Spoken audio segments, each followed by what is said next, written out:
The Joe Rogan Experience. When you watch the video of that guy being led around through the Capitol building by police, they're basically giving him like a tour. They're talking to him and hanging out with him.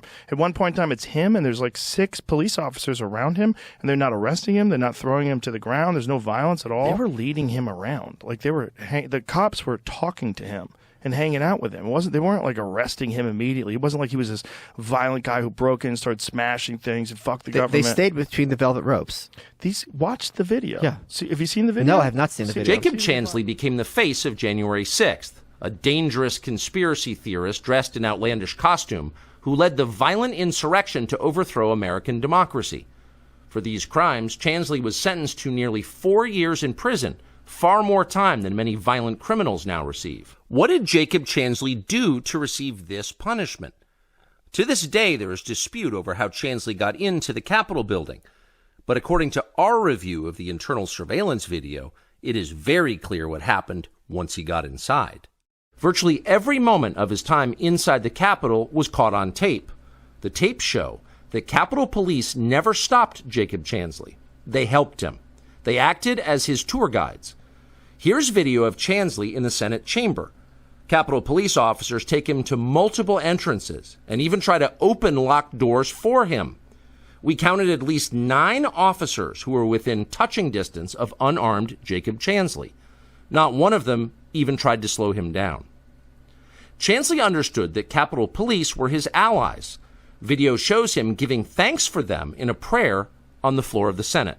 Watch. Thank you, Heavenly Father, for giving the inspiration needed to these police officers to allow us in this building. Contrast the reality of what Jacob Chansley did in the Capitol building on January 6th, the indisputable facts recorded on video, some of which has never before been seen, with the depiction of Jacob Chansley that you've seen in the media for more than 2 years. He's a terrorist, they said. He should be killed. Shoot him. Shoot him. Shoot him. Shoot him. It makes you wonder, who are the violent extremists here? Not Jacob Chansley, and the video proves that. But you would never have known from the media coverage. Tucker Carlson highlighted it on his television show, and now everybody's up in arms because it's coming from Tucker. But it should be coming from the New York Times, too. It should be coming from everybody. It's just, this is video footage of this guy, and it's a thing that's different than what we're being told it is. We're being told that they barged in and fucking rah, and they overtook the Capitol, locked them up, put them in jail. You see the video itself. You do see these cops walking around with this guy, and they're essentially, it's like they're giving him a tour. I thought it was like they broke in and then they fucking scared the cops away, and there was so many of them that they overtook the Capitol. These are the pictures you've seen of January 6th. They're familiar because they've been playing on a loop on every media outlet in America for the last 2 years. There's a reason for that. But it turns out there's quite a bit of video you haven't seen. And that video tells a very different story about what happened on January 6th. More than 40,000 hours of surveillance footage from in and around the Capitol have been withheld from the public. And once you see the video, you'll understand why. Taken as a whole, the video record does not support the claim that January 6th was an insurrection. In fact, it demolishes that claim. And that's exactly why the Democratic Party and its allies in the media prevented you from seeing it. By controlling the images you were allowed to view from January 6th, they controlled how the public understood that day. They could lie about what happened, and you would never know the difference.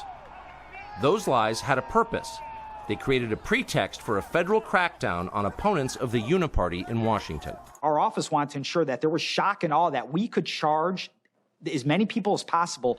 The first thing you notice from viewing the full video record of January 6th is just how many people entered the Capitol building that day. Hundreds and hundreds of people, possibly thousands, over the course of about 2 hours. The crowd was enormous. A small percentage of them were hooligans. They committed vandalism. You've seen their pictures again and again. But the overwhelming majority weren't. They were peaceful. They were orderly and meek. These were not insurrectionists. They were sightseers. Footage from inside the Capitol overturns the story you've heard about January 6th. Protesters queue up in neat little lines. They give each other tours outside the Speaker's office. They take cheerful selfies and they smile. They're not destroying the Capitol. They obviously revere the Capitol. They're there because they believe the election was stolen from them. They believe in the system.